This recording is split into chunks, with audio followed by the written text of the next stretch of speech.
Hey everyone, this is Jeremiah Batchkin, and we are in front of the legendary Jack Rose Dining Saloon. They opened in 2011. If they want to make it to 10 years, they have to evolve their business. So that's what we're doing today, gathering fellow hospitality professionals to talk about the harsh conditions the industry is facing and how to use technology to better their business. So come on in and check out today's lineup. We started in DC for a number of reasons, as you heard. The biggest one is this is where everything's happening this month. So with some big changes possibly coming for the country, either way, there's an election that just finished. We're going to see what the ramifications of that are. But we want to talk to what owners and operators are doing right here in the district. They've been a central point of a lot of change. There's been a lot of social justice movements going on in the district. There's been a lot of movement from the mayor's office and helping businesses here. We want to hear these stories, and so we came to Jack Rose Dining Saloon and gathered a number of hospitality professionals to hear their stories. So to my left is Amy Brandwine, to her left is Jeff Muscari, and then finally we have Bill Thomas. Can each of you give a quick introduction and then a simple question to a very complex environment? How are you doing? Well, I have two restaurants. One is Centralina. It's a market and a restaurant, and then I have a cafe across the way, very casual. You know, how I'm doing is we're doing as well as we can be expected. I think we're doing pretty well, all things considered. I can't really complain. We're still open, but I'm kind of exhausted. That's how I'm doing. Yeah, understandably. Jeff, how about yourself? Well, my first store is doing the best that it could do, you know, seeing the restrictions and the guidelines of social distancing, the hours of operation in terms of how long you operate for, and not having in terms of live entertainment. So we're doing well. I mean, people still have to eat food, so we're doing okay from that standpoint. But in terms of maxing out on revenue, you know, having people to come in and sit at the bar and, you know, have a cocktail with their food and stay for a few hours, that's really been hurting a lot of small business owners. And then I was fortunate enough to open up a restaurant during COVID in June, which has been doing okay for the most part. What kind of saved me was having the opportunity to have outside seating. But of course, you know, being in the hospitality industry all my life and being a business owner in the district, it's nowhere near the same to what my fellow business owners are used to. So I mean, we're surviving, we're giving our staff hours, but it's really taken a toll on us personally as well. So I mean, hopefully, you know, the end is in sight, but so we can get back to normal. Okay, I want to sit next to you closer because I want to see where you're looking to see the end in sight. I don't know. Where do you see it?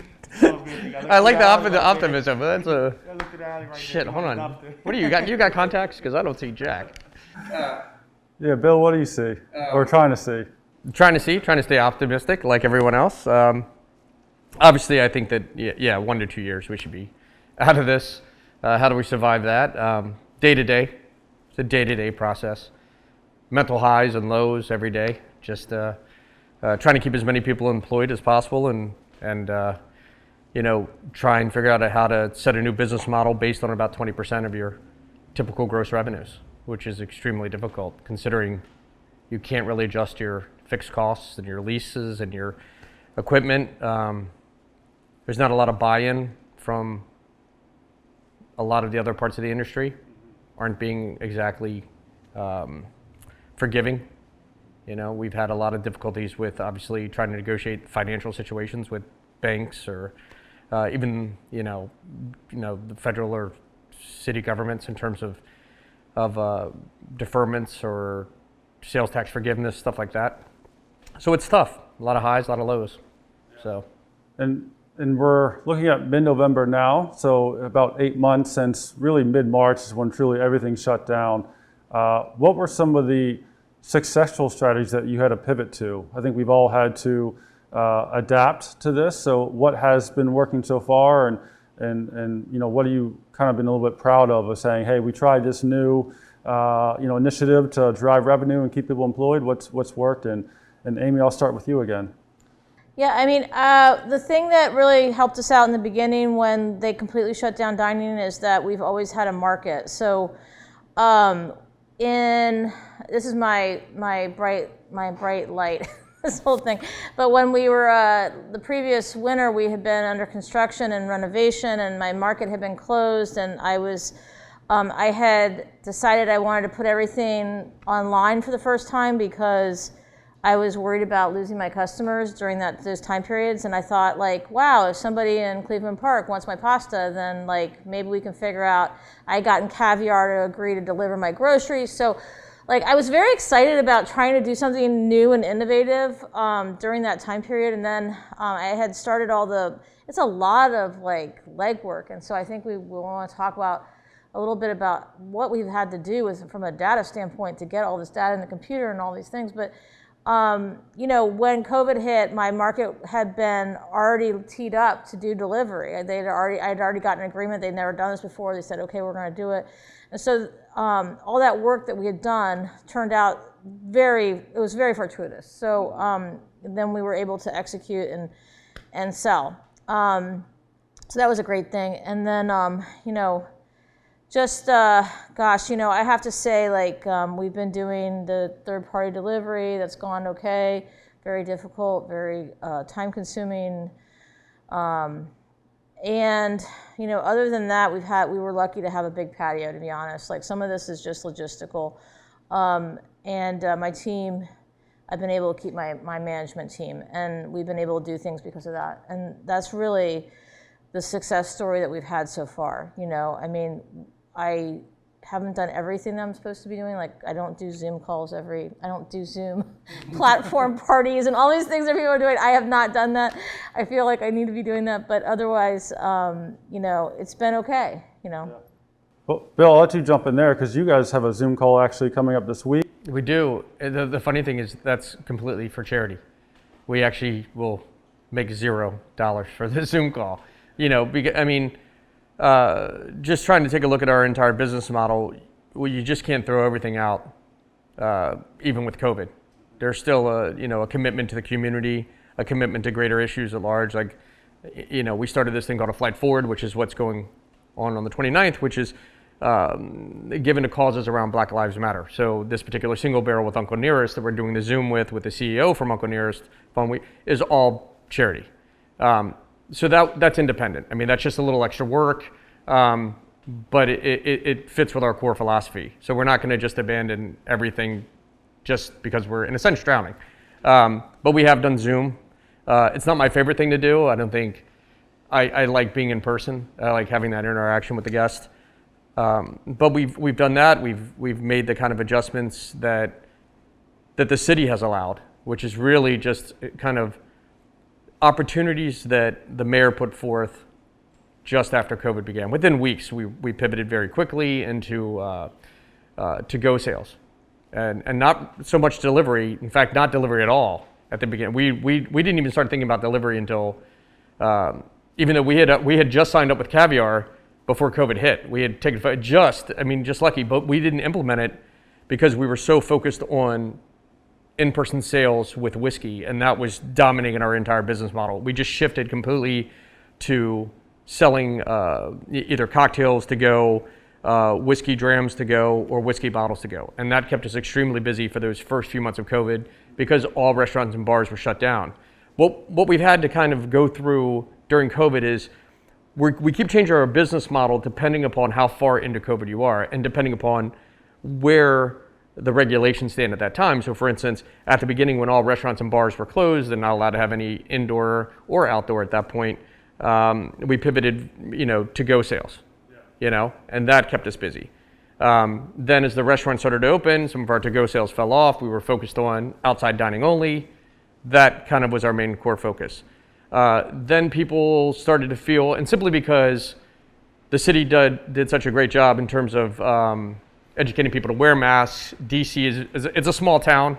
The mayor showed good leadership and really kind of putting that out there that we're not going to keep pace with the rest of the country. We're going to keep pace with what's best for Washington. And she's done a great job, but that also limited, we had to kind of have that buy-in as restaurant people to say lives of patrons are more important than profits, and lives of our family, our employees, are way more. You can't just send them out to be slaughtered with regardless of what the regulation is. But I think we bought in, the city bought in, and I think people have come out to support, whether it be dine-in, whether it be to-go, whether it be delivery, and without that city buy-in. And I think that stemmed from the top down. And we've been very fortunate as a city that we're still able to be here talking about this issue. Obviously, the longer this goes on, no matter what we do, we need additional help, or we're not going to be sitting here in 3 months or 4 months, even no matter what, what happens. There's not enough density. We don't have enough, and the people are have supported us, can't continue to keep spending their dollars. I know that you get somebody who buys something here, then they go up to the next restaurant and buy something else, and then they go to the store and buy something else. But a lot of those people are going to be unemployed, and we're just going to have a diminishing amount of revenue or people to pull from that are propping us up. So that's our concern going forward, is it's going to be more difficult, a smaller kind of cash pool to pull from. Yeah, the district is about 800,000 residents. Obviously, it gets into the millions when you add in all the commuters.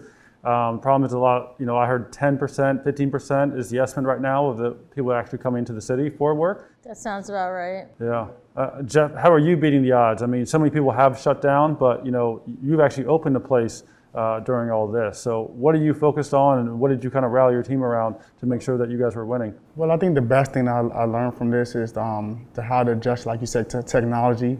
Before, like a lot of full-service restaurants will have a full-service menu that I adapted to the QR code, so that way I can change prices that's more cost-effective to customers, where they can save some money, and adjust the price, take items off that wasn't doing too well, as opposed to printing out $500 worth of brand new menus over and over and over. So I was able to call my assistant, my tech, and say, hey, let's do a special, lower the prices, try to drive more people in, and special out an item and shrink our menu so we don't have all this waste, and just kind of save money, really factor out the bills and see where you can cut costs internally, and really try to give out the best product at the most effective price point so people can really afford it and try to come out and support you in the best way they can. So the QR code methods I really like that, and I really think that a lot of business owners should go forward with that as well, because it's really you call someone who's hosting your website, tell them, hey, let's adjust this price, change or take this menu off, it's not doing too well, add this menu on, as opposed to reprinting menus. And that's kind of helped in terms of really like shrinking your menu, shrinking the ordering capacity in terms of all these items that you're ordering from the food distributors and so on and so forth. And you can packaging items in terms of like a cocktail to go with a food item. So just trying to adapt and be creative. I mean, like I said, it sounds good, but it would never be what we're accustomed to. But you just have to find ways to cut down that bottom line number. So that's basically how we've been trying to survive for the most part. Yeah, I think menus shrunk about 30% on average across the country, and it made sense. Less food waste, more purchasing power with a smaller number of distributors.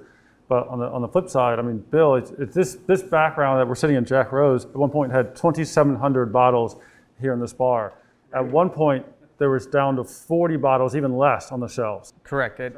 It kind of sounded like almost 127 hours of you were cutting off your arm to save the rest of the body to survive. And I'm sure that was like losing a piece of your identity at one point. But you were rebuilding, but walk through that process of saying, this is what we got to do, and then how are you being smart as you rebuild and kind of restock the shelves? It was a pretty, it wasn't nearly as difficult as people might think, simply because, obviously when we had the complete shutdown in March, there wasn't, like any other restaurant, you're on terms, you're probably about 30 days behind on your bills. So you have all that coming due.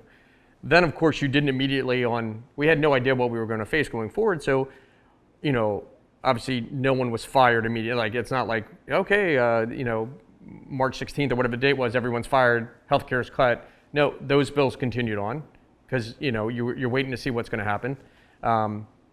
So facing the fact that people need their paychecks, people need their health care, it was a pretty easy decision for us to make, to just clear out the whiskey. The good thing is, we were already thinking 100 years out in terms of what we were stockpiling. And that might sound crazy, but I grew up kind of differently. My family opened their first bar here in 1885. So I was thinking 100 years out because I was always mad that none of our bars are still around from 100 years ago. So we had some reserves. So I knew that we could at least get, a little bit of starter inventory back no matter what. But but it really pivoting quite quickly based on the new laws that the mayor put in effect allowed us to like kind of get through that first 30 days, which to me was the most crucial. We have 47 employees still on staff today. We did at one point sell all of the whiskey in here. There wasn't, by the end of May, I don't think there was a bottle on the shelf. So what we did from there was just simply start rebuilding, start working with distributors, distilleries. You know, we had the support of a lot of people around the country that were, you know, distillery-wise, especially, you know, a lot of the guys in Kentucky, Charleston, you know, they were like, what do you need? You know, do you want to pick barrels? Do you want to, you know, we'll send you a product. And that was enough to get us restocked, enough to get things on the shelves that people wanted to buy, enough to turn new dollars, new revenue. So it was a big team effort by everyone we had built up goodwill with over the last 20 years. And that really sustained us getting through and managed to keep our staff intact. Because with 47 people between the two restaurants right now, any one of our employees who wanted to come back has come back. We don't have anybody who's not waiting for us to say, give them the green light. But that's unsustainable.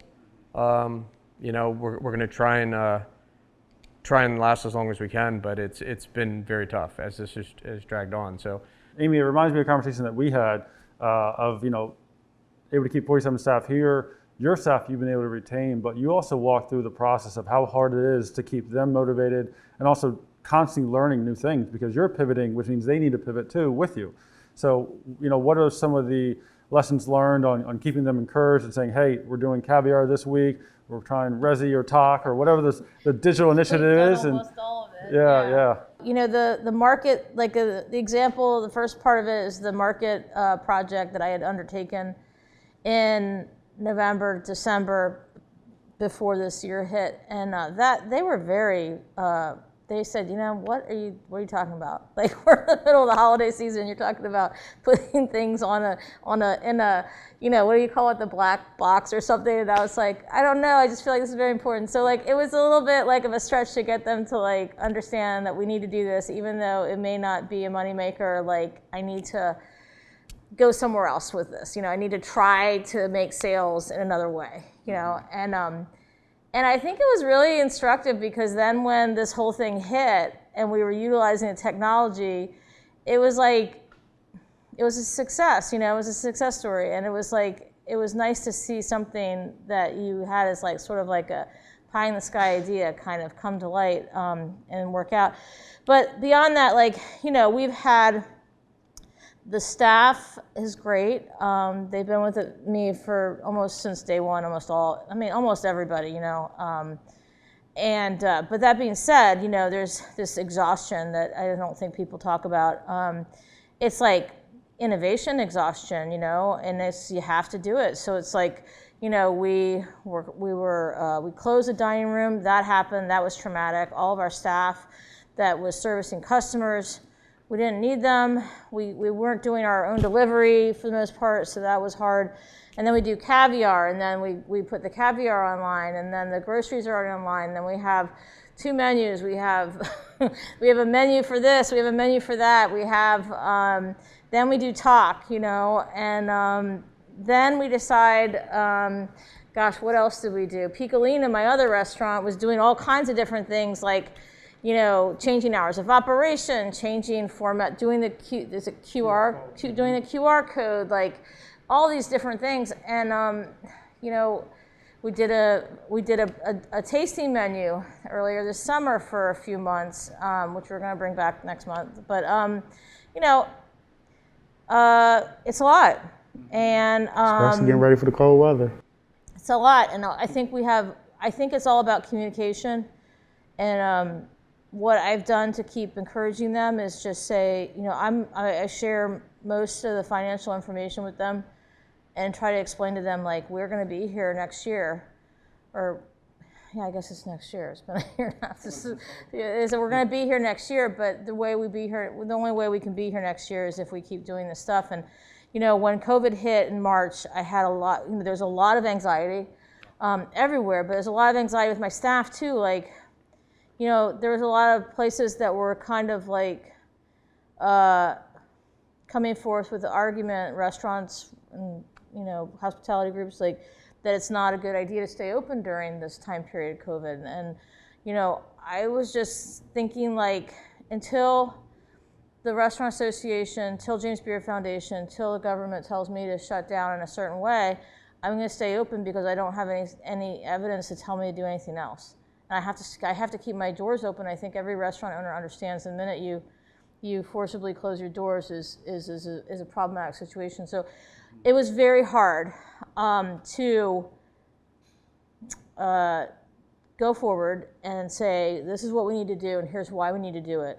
And you have all this chatter in the back with the media. They're all talking about, shame on these restaurant owners for staying open. And, I can understand everybody's point of view. But leading your employees through this process, I had to sit down with them. I said, what do you guys want to do? And this is what I think we need to do. I said, if you guys don't feel comfortable with this, I'm going to hire you as soon as you do. But for the meantime, we need to do this so we can keep going.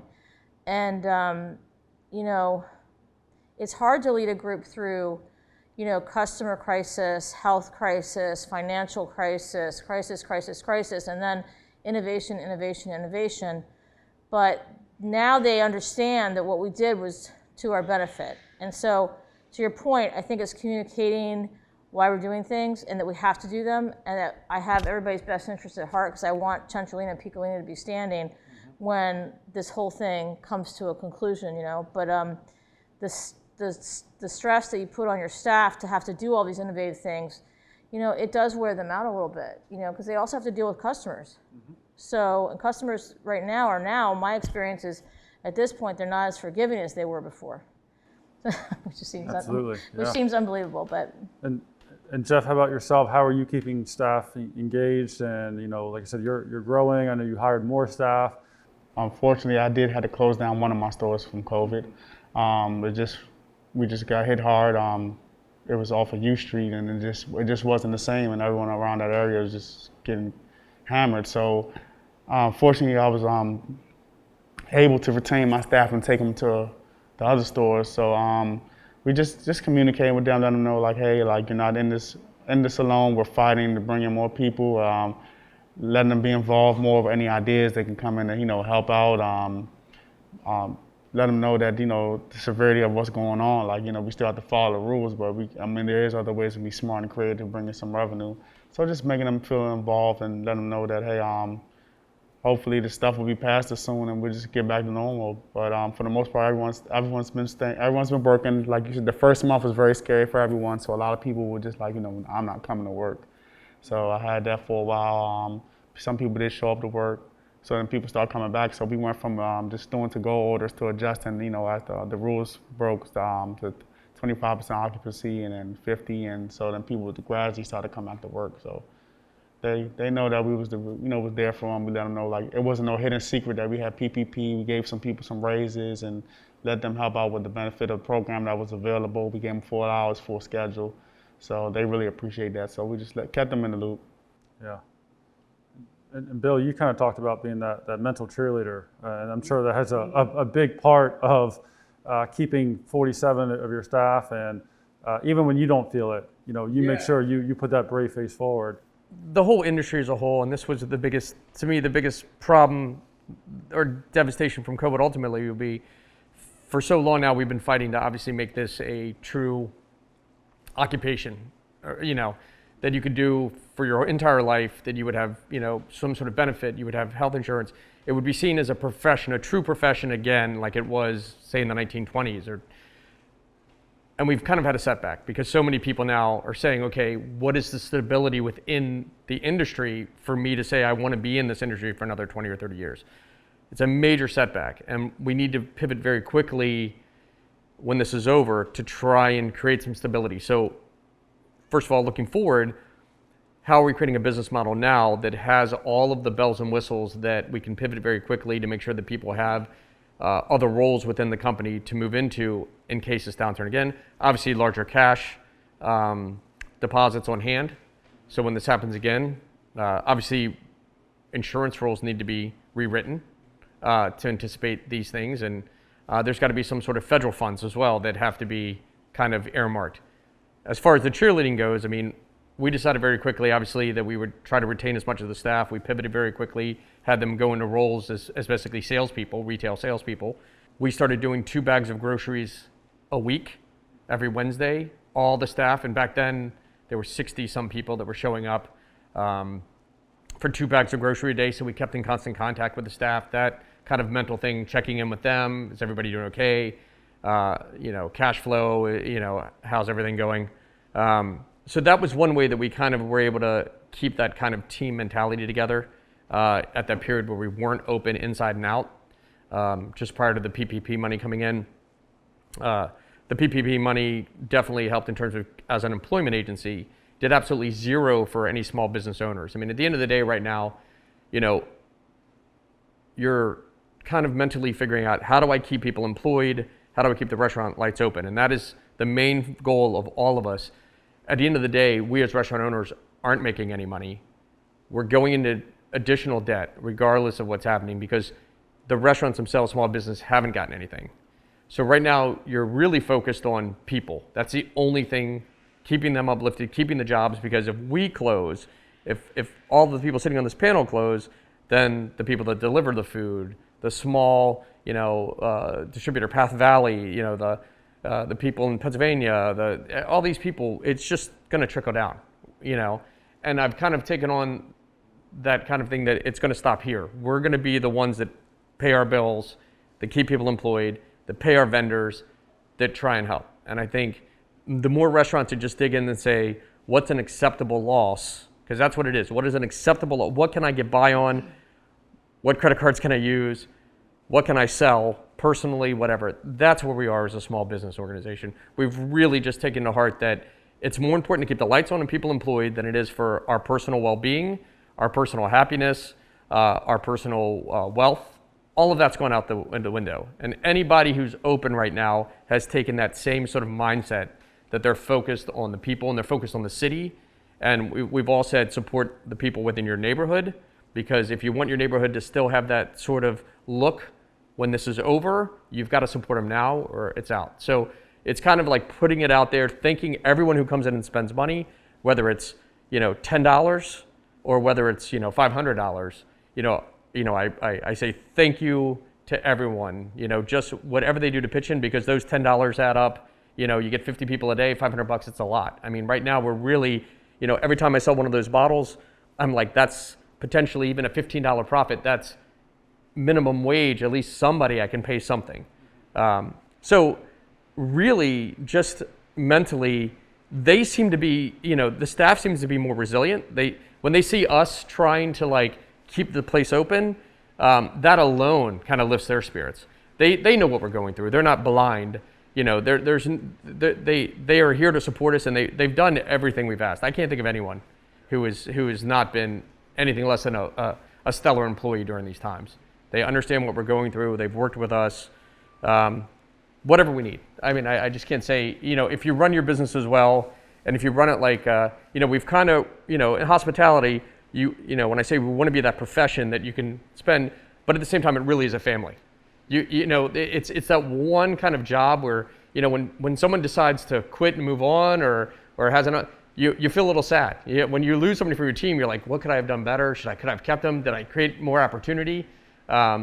Just trying to keep everybody uplifted, but them showing up every day and making a quarter of the money they used to, like 20% of the money they used to, the tipped employees. Obviously, with the earned tip credit, minimum wage is always going to be a minimum, but making $40 an hour or seeing them come in here and maybe make just over minimum wage or whatever, and happy to do so and happy to be here and be part of the team, that keeps me wanting to push forward. So you work off each other, your staff to you, and just you're trying to move ahead. And try and create a new business model that'll be sustainable post-COVID, before the next COVID. Let's face it, we have to put these things in place, or we're going to be facing this again, whether it's 1 year, 2 years, 5 years. Unfortunately, my girlfriend's an epidemiologist with the DoD, so I live with this. At 7:30 this morning, I heard her on the, in her office, on the phone with, generals and stuff, okay, this is a bad day. Today's a bad day, whatever. So I live it 24 hours a day right now. So it's, It's not looking very, very good, and ultimately will happen again. It's what we're going to do to prepare. Well, it's great to hear that you have that fight, and I mean, all of you have that same mentality of hospitality for your fellow community and your staff. But you did mention cash reserves, and Jeff, I'm going to go back to when you were first opening up gyms. You went through an issue where you ran out of cash. Because, you know, as projects go, and we can go down the street and see the same thing.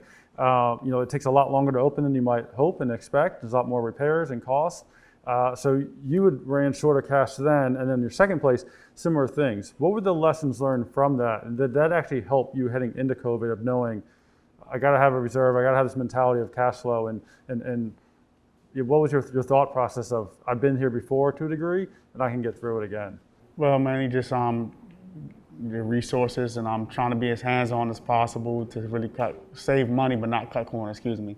Save save money. You have to be there daily to see what's going on with construction, because the contractors might not show up a whole week and you pay them in draws. And so, I mean, it's to get rough. You just got to know your resources. Talk to the ANC, the local ANC, and see what the mayor's office has going on for any type of business relief funding or so on and so forth. But you just have to be prepared budget-wise, because I went into my first project under budget, being overly ambitious, and I almost didn't make it. And lucky I ran into a nonprofit organization in DC, WASF, who helped me complete the project. So you just got to know your resources to get out and speak to people and see what's going on, and really nail that budget sheet. You really just need to nail the budget, because that really hurts a lot of businesses. It's not, 9 out of 10 restaurants fail. It's not because of their product or their service. They never really get over that initial hump in terms of opening correctly, because they're under budget, they have their staff, and then payroll hits, and the clock's ticking as fast, and just get overwhelming. So I had to get through all that stuff, and then really just budget my projects correctly to really, go to the next level in terms of being a business owner. So mainly just focusing on the budget and using your resources, because DC is a high real estate. And construction is at an all-time high. All these contractors have a lot of work right now, even during COVID. So you just have to be very, very careful on how you budgeting out your projects. Yeah. Amy, you're award-winning chef. Do you feel more like an accountant in financial analysis the last 8 months than ever before? Or have you been still able to focus on the craft? And I know you also have been looking for sources for grant programs, and I think you have got some things from the DC office. Can you want to comment on that? I'm always into numbers, to be honest. I've always been like that. So, I manage this. I'm a chef. It's hard because I'm a chef and I'm really creative, and then I'm also really maniacal about spreadsheets and numbers and money. You got to be in the kitchen and being on the outside. Yeah, and so I'm constantly working. This is my life. If I'm not, and I have to cook all these amazing dishes that everybody's coming in for, and then I'm also crunching these numbers. And so this sort of split personality is me. But I like it. It's fun. But to your point, we did. I think Jeff was talking in the beginning about just all this PPP and stuff. It absorbed 1 month of my time filling all these forms out. I literally was just at my computer. I had my little digits were in pain from filling out so many applications. They were bruised, and I was like, God, I never knew your fingertips could get sore. But anyway, that, and I took advantage of the DC government has been just really great. Besides the health situation, managing the health crisis, I took advantage of the, the emergency grant. I took advantage of the street winter program, and I just applied for the resiliency fund. And so if you add all that stuff up, it's quite a bit of cash, So it's all about capturing every single dollar you can, however you can, And to your point about working, I think one of the reasons that I'm in this situation in a good way is that I've always been a working chef. Even 5 years in, I work every day. I don't have a chef that does my work for me, you know? And so I save a lot of salary by doing that, you know? And I think that that is a really important thing because, I mean, right now, I mean, you got to be in your places, I think, you know? So anyway, but yeah, I mean, one of my things has just been, I've been working in the restaurant as an employee. I mean, I own the company. I know where I'm going this weekend. Please come in. Yes, and I will. And I'll so, be in. yeah, I mean, I'm an employee of my own company, and I really take that seriously. And so, like, I show up every day, and I work as a working chef. And so I don't pay, you know, I mean, when you talk about budgets and stuff, I pay what I would pay a working chef. You know, I don't pay myself like my CEO, whatever it is. But, and that's huge. Because right now it really matters. Yep. Same way when I first opened the first store, I'm a working chef as well. So it's very hard for us because, you know, we have to be, you know, working. And for the first 4.5 years, I never left off the kitchen. I never really got to learn the outside. You know, people, only time I left the kitchen, people, who's the chef? Who's the chef? That's the only time. So, you know, it's a lot of work, you know, because people want to come in for your food. They know your food. And so you're almost essentially like you're not even the owner, right? You just are working. You're an employee, like she said. Like it's a lot of work, so it's very hard. Yeah. And Bill, I know you guys set up a whiskey shop here, which I think we're going to show some footage of that. And you've been personally recommending bottles as people walk in. Yeah. I think it's been 13 days off since COVID hit, and most of that time has been traveling to buy whiskey to then put into the shop. So we're working around the clock, and I've been at it since about 5 a.m. this morning because you don't sleep. Yeah. You're so stressed out, you don't sleep. You're looking for stuff to do. Honestly, being in here is like contributing to keeping your business alive is all you want to do. If you could work 24 hours a day, you would do it. If you had something to do, if you had a customer that said, I will meet you at 2 a.m. if that was illegal, you know, to sell a bottle, I would be here, you know. Whatever I can do to hustle a buck.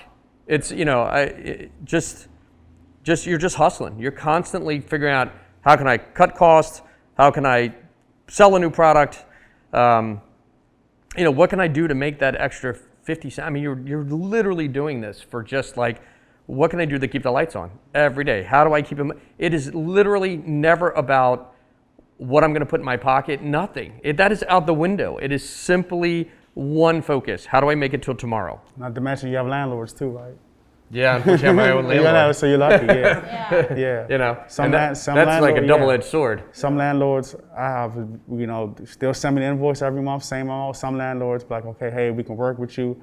So it's all in who you're dealing with. Yeah, that does seem to be the case, yeah. The landlords have to, I mean, there's going to be a complete shift in the city. There's going to be a complete rework of how everything is done. So it's necessary. I mean, I just don't. I mean, I'm driving around from where my restaurant is just to go to the bridge tunnel, and it's like I didn't want to get in a car accident if I was just like counting how many storefronts were papered, and it's like it's everywhere. Like, how is that sustainable? Like, what are we going to do about that? Like, it's just crazy. Like property tax. That's what's killing me right now. Is like we were just arguing with, as the business improvement district here, we were arguing about sale, and we were arguing about property tax. And like, so far all we've gotten is commitment from OTR not to raise property tax. Wait a minute, we're only using, and for 7 months now, which is, you know, 6 months out of the year, we've already gotten charged. We're operating at 0 to 20% of our occupancy. And you're acting like this property is worth what it was 7 months ago. And maybe it will be again 2 years from now. But right now, you're charging us as though it is this fantastic thing. And our business models are based on numbers that aren't there anymore. It's a fantasy. Everything in our model is a fantasy. And, you know, the locations we chose due to foot traffic, all of that is over. And it is over for at least another year, perhaps longer, perhaps 2, simply because of obviously getting the vaccine, getting it out there, getting people that are more at risk to actually take it because they're going to be concerned. They want to see. All of this stuff is going to take time. We're looking at least a 2-year bounce back. That I can definitely say, at least 2 years before all of us are looking at revenues the way it used to be. So in that 2-year period, how do we address these simple things like property tax, sales tax, late fees? You know, I mean, our city has been fantastic, and what the mayor has done allowing us to have the additional revenues to create. And I think that was the main thing. Small business people are resilient. Small business people are used to pivoting. Opening up doors for us to do that was the most important thing, because it kept revenues coming into the city. It kept revenues coming in our doors. It was able to keep our people staffed. We need to be looking at, there's got to be an organization that's looking at, okay, what else can we do to help small business grow the new business model? What other things are they going to need? And they need to be thinking for years. They can't just be thinking a temporary thing. Okay, we'll keep extending 3 months on streetery or whatever. You need to be thinking at least 2 years from now, and then longer, because we all have to redo our business models. So what does that look like? That's a group that needs to be formed, and we need to be actively looking at that for all the small business people. And we have to be looking at landlords. What is going to be the ramification here, especially for some people who maybe have personal guarantees, again, with their landlord, they could lose everything, that are struggling to keep their people. They're more concerned about keeping their people alive than they are about their personal, wealth and what it could ultimately lead for them. And who's going to be lining up to invest in restaurants? Who's going to be lining up to come into our industry, talented people that say, wow, I really want to do that for 50 years. Wow, I really want instability and not knowing if I'm going to make it. Who wants that? I mean, that's not what we fought so hard to get here, and now we've just taken a much larger step back. Not to mention the cost of goods too. Like, you have the giants, like the big time food distributors, prices going up, skyrocketing. It's not fair to us. Like a price of wings is at the all-time high. It's like, so as she mentioned, as being a chef and a cook and an owner, we have to come into work and line up all, have to call these distributors. What's the price this week? What's the price this week? Why is it so much from as opposed to a couple of months ago? I'm ordering more than before. So it's very tough. There's a lot of work to it. And instead of just opening the doors and, trying to market and get creative, you have to pinpoint every single number, the bottom line number, because there's a lot of holes in there where people will charge you, so much from the beginning of COVID till now. It's like, hey, what's going on? We're still in COVID. It's still a huge effect. So, and let's think about all of the parties that we either cater or we host, and all that's out the window. Correct. And that's a huge part of our business that is not coming back. Q4 is terrible, because there's so many holiday parties for businesses, especially here in DC, families gathering. Yeah, and that's in a few weeks. And are you guys thinking about, holiday themed? I know you were thinking about baskets and some things. I know here you're doing cocktails to go, but are you thinking about that? DC is a tourist city. We live off people coming and traveling. Hey, I want to come try this spot. I'll try this spot. The foot traffic, like you said, none of that stuff is happening. None of that stuff is happening. Yeah, and parties. If you're December, you live or die based on what parties you book in September, October for December. So obviously, not having that means revenues in December are going to be horrible. Yeah, obviously we're trying to figure out gift things, like we've ordered boxes and we're doing drams to go and we're coming up with themes and stuff, stocking stuff. Essentially we're turning into, I said in the next 2 weeks, as of November 2nd, when the new packaging comes in, this will look more like a counter at Macy's than it will look like a bar. It's going to be every sort of small packaged item that someone could buy for $19.95, $29.95, $39.95, just as a way to increase revenues. We're looking literally at fighting for pennies to stay afloat. That's literally where we are. And we just need them to add up. We just need to get enough pennies. It's crazy. But that's how we've had to think. We're thinking back to complete retail. Which is smart, because that's your options right now. That's your revenue stream, especially in the holiday season. So it's my last question, and I think you guys kind of touched on this a little bit, but looking back, and if you were to take a breath and think about, what are you most proud of over the last 8 months of how you've responded? And let's fast forward a year from now, when you're looking back, what do you think you're going to be the most proud of? And Amy, I'll start with you. Just being very clear and decisive about what we were going to do from the beginning, and not listening to a lot of voices that were, kind of clouding, like, as a business owner, what I should be doing with my own business. I don't know if that makes sense to you guys, but and then the team, my management team. Everybody's seen how committed the employees are to my company. It's been remarkable. So I think just seeing the resilience in my team and how strong the company is, I guess, is the point, is that how much people want to work there and how important it is for them as employees to make sure this place is still there for them. It's been great. It's been heartwarming, but from it's just, it's like you hope you're making some kind of positive impact with your employees, and when things like this happen, you see that people, like, they really do care, you know? Great. Jeff? Well, for me, it's been the social recognition that I've received being a Black-owned business owner. Unfortunately, due to the social injustice and the incidents that's been occurring throughout our country during the pandemic, recently, there's been a lot of protests and stuff going on throughout the country, and the love and support that I've received from people all races, and they don't even know me personally, but they know it's a Black-owned business, and showing the support has been wonderful. Not only that, during COVID, a lot of DC public school kids rely on their free meals. So when school was canceled, me and my team, we did free kids meal for every DC public school student. And it wasn't no little cereal cheap. It was actual real food. So stuff that we have on our menu, because you want the kids to know good food. And we know that we kept it going the whole time throughout the whole school year. So we know that kids had the opportunity to eat good food. So that was really good. We got a lot of good feedback from that. And like I said, just for the support I've been receiving from everyone about what I've been doing, being able to open up a store for COVID and being a Black-owned business owner, and the social, like I said, a lot of people coming out really showing support has been wonderful. And on my end too is to keep my staff in place. I didn't have to let anyone go. People keeping jobs and keeping their hours. Like Bill says, we know it's not about us right now. We just want to keep our doors open and make sure that people have their jobs. So to have that aspect and that part completed, it's it's a sign of relief. Even though, like you said, we're tired. We're tired. We were waking up early for no reason now. He just reminded me, hey, there's not gonna be any holiday parties this year. I'm like, you know what? We around this time we think about, hey, let's try to get 6 to 10 holiday parties in to make up for the lost revenue, because people might be out of town, or it's holiday times, people save for Christmas. We won't have that. So, we're doing what we can, like you said. We're doing the best that we can, and we can't stress that enough. So hopefully that, like I said, the end is near us. If not, there's to be more relief for the restaurant owners association, for the industry that we're in. That would be more of a bigger relief for us, so we can really make it through this, because we're tired of seeing restaurants.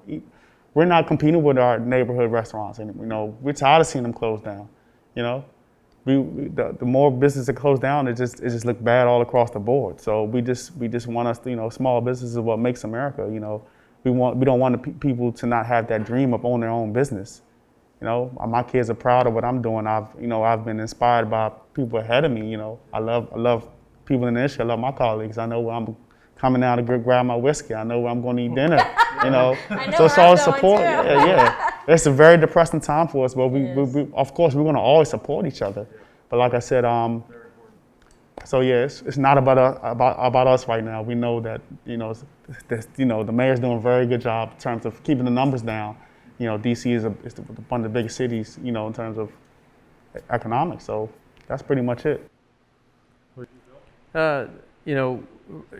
Probably the biggest thing, first of all, I'm looking forward to the best Christmas party in about 2 years from now, when I get all of our people together in one room. First of all, if we decide not to do it here, do not take our contract, because it will be a party that will probably break things. Right? You don't even want us in there.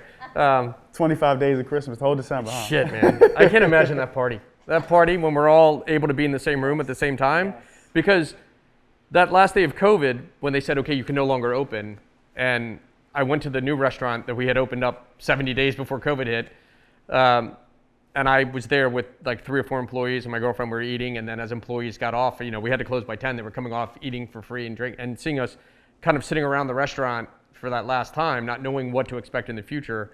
The one thing is, when this is over, that I kept the staff together, that they were glad that they chose to work with us, because let's face it, the city was booming, and you could work for anyone talented, had so many options, that they decided to work with us, and that we supported them and they supported us during this time, that we kept the lights on, that we'll be open when all this is over, and that I truly think that we're in the best city in America. I was so lucky to be brought up in this area where I didn't want to move away. To me, living in the city was like the greatest thing ever. And I think that we really are the best city. And I think during COVID, we have really, from the mayor's leadership down to, the head of our bids, our executive directors, to Kathy, the head of the Restaurant Association, I think we have seen just strong leadership. And let me say this, in all three of those positions, it's women and minorities. And all of this that have led the city through COVID. So, I mean, I just believe that the city... Thank you for saying that. Yeah. When this city, I think that when you look around the city, and I'm always asking my girlfriend, how are we comparing? I'm more proud of how we're comparing that our mayor took a look at, an older population that the city has, an ethnic population, the people that were most at risk, and she made decisions based on actual people. And that's what was so, and I think that's what makes this city, and we're so small, we're so manageable in a sense, and we're so family, that I think when this is over, this city will look back and say, we did it well, we did it right, we supported our people. And if that, at the end, when this is over, when people talk about Washington, D.C., they'll say, that's a hospitality town, that's a town that cares, and that's a town that put people first. And I think when it's all over, that's what is going to be remembered for us about COVID. And unfortunately, some of the people, the people we lost, because we've all known people that have passed away during COVID, from COVID, and also just passed away during those troubled times when you couldn't see your families. So there's going to be a lot to shed a tear about, but there's going to be more to celebrate when this is over, I think, than anything. So. Well said. So thank you, all three of you, for sharing your time and your experiences with us. Stay tuned. We're going to do a quick break, and then we have the rest of the day full of content, a lot of great insights on delivery, on how to manage your online reputation. There's a happy hour to end all this, so stick around. And again, thank you all for being a part of this. We're booking all 6-person Christmas parties now. Yeah.